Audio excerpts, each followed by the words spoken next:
Hello again and welcome to another episode of Eat, Smoke, Drink.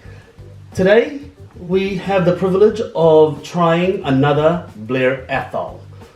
I'm a big fan of Blair Athol. I think that they're one of the few undiscovered gems of Scotch whiskies, but this one is independently bottled by Wemyss Malt. Wemyss Malt is an independent bottler. And it's not Wemyss, it's Wemyss. I didn't know that, it's Wemyss.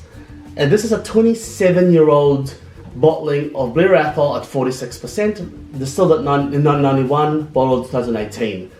Blair Athol, a little fact about Blair Athol distillery, a lot of their whiskies actually go to the blends out there, namely Bell's whiskey, but they do put a lot of their single malts in blends.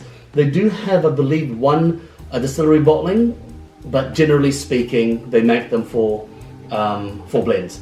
Now, in this particular, my typical tasting, I'm going to put a couple of drops in this. Now, usually I wouldn't do this at a 46%. So the Blair Athols I've tried in the past are usually cask strength, so they're upwards of 50, 55, 60%. But this one is 46%, but for the sake of consistency and trying them out, because you never know when it's going to surprise you with a little bit of water, I put a little bit of water in the sample here. So let's start nosing and see how we go.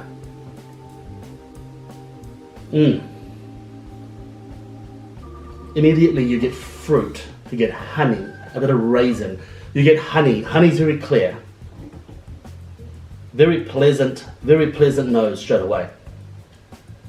Now it doesn't have that signature Blair Athol funk, even though the age is really quite mature. It doesn't have that funk. Now, my theory is because it is not a cask strength, it is watered down a little bit at 46%, and so maybe that's subdued a little bit as well. But hey, that's the thing. Independently bottled, there's only 300 of these bottles, most likely a single barrel. Every barrel is different, so I can't say that there is, for independently bottles, I can't say there's a signature per se, but generally Blair Athol's at this age has that funk. It doesn't have that funk, doesn't have that kind of damp warehouse smell. Fruit, honey, cinnamon, raisins, slightly floral. It's got a waxy note to it. Beautiful. Slightly white pepper. A bit of minerality, slight stony smell. When I say minerality, a slight stony smell. Like a damp stony surface on a garden. Let's try it with the water.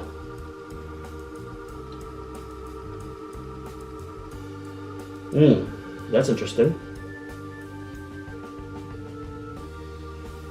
With the water, the honey disappears. You get a little bit more floral.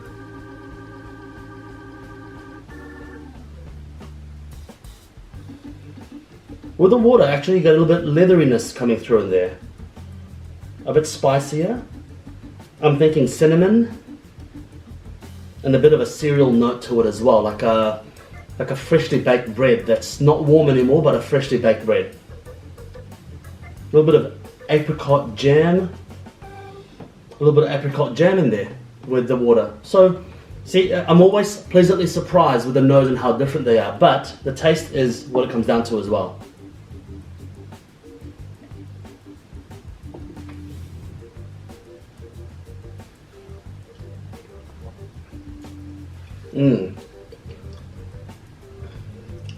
The taste, I can taste an orange marmalade in the taste without the water sample anyway, the no water sample.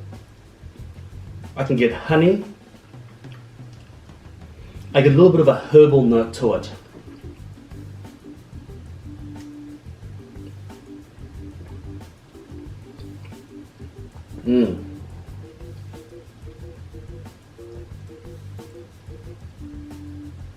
Oh, there's a spice to it. I can get a spice. It's very smooth and tapered. That probably comes from the fact that it's a 46%. Very smooth and tapered, which, when I say smooth and tapered, don't get me wrong, I'm not saying smooth as it's good, because I think some whiskies, when they're not smooth, they're actually very good as well. Smoothness is not something that I look for in a whiskey, but it is a very smooth whiskey. almost too smooth. It lacks a little bit in character in some respect, but it makes up for it in others. So the orange marmalade is there, spice, it's got a bit of a ginger spice to it, a herbal note to it. Almost like an unburnt candle, you know, just your typical candle. I can get that taste in my mouth.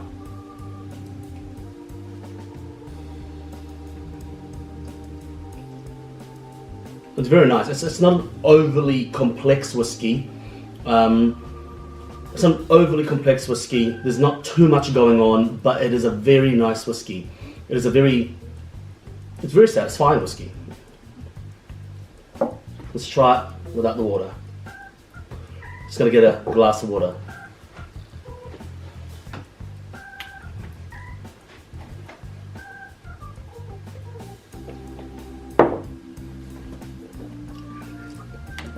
Now let's try it without the water.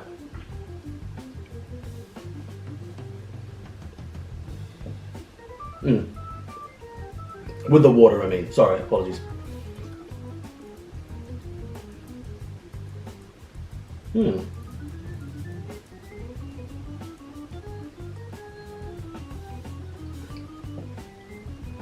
Wow, with a few drops of water in there, it actually made it sickly sweet. Like a very sickly sweet fruit profile. Can't put my finger on what fruit it is, but it's a sickly sweet fruit. Actually, you know what? It's like a grape, a sickly sweet grape. You know when you've got a grape that's just like super ripe, it's a bit soft, and you eat it, it's like sickly sweet, a sickly sweet green grape that I'm getting from there. I'm getting a slight bitterness in the back end. That dog is snoring away.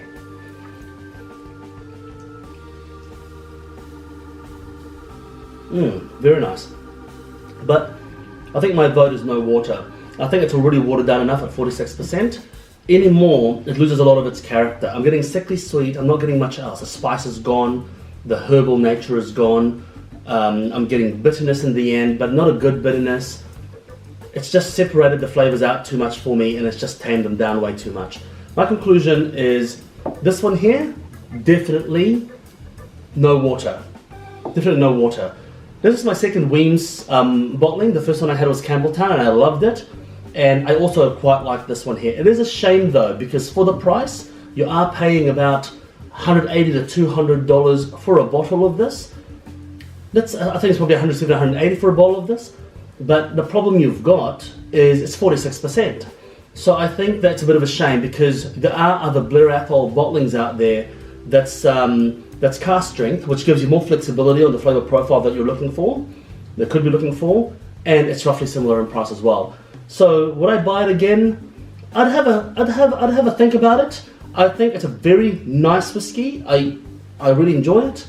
But in terms of value for money, I think that so far a Signatory Vintage is an extremely good value for money bottling, because it is cask strength.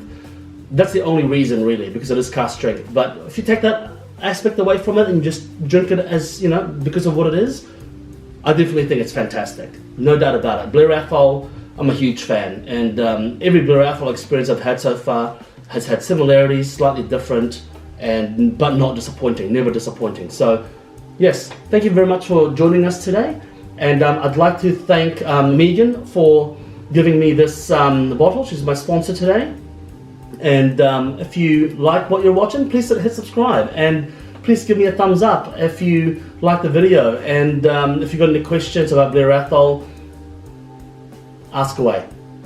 Thank you.